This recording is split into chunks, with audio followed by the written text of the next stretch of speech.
Chapter 5 of Tanya, and we will give a summary of this chapter as we're doing for the cycle of Tanya for every single chapter, which generally is studied over 1, 2, 3, or perhaps even 4 days.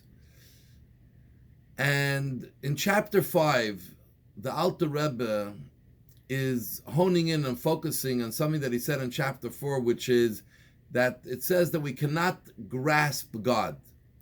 Even though we as human beings cannot grasp God, but when we study Torah, and when we do mitzvahs, but specifically when we study Torah, it says at that moment we are grasping God. And whether a human being is clothed with one set of clothing or 100 sets of clothing, yet when you hug them, you're hugging the person.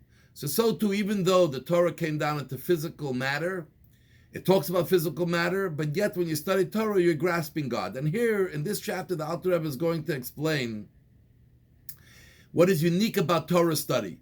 Because whether you do a mitzvah or you study Torah, at the moment you do that mitzvah or you study Torah, you are enclosed by God's wisdom and by God's desire.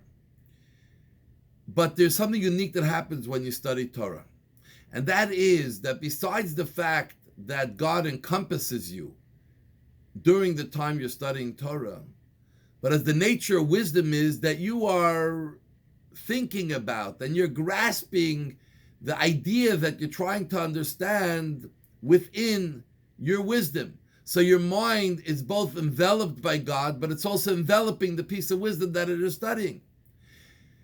And therefore, when you study Torah, there's no greater unity with God than when you study Torah, because it's from every side and corner. From the inside, you're being enveloped and you're enveloping God's wisdom. And that is why in Torah, knowledge of Torah stands on its own.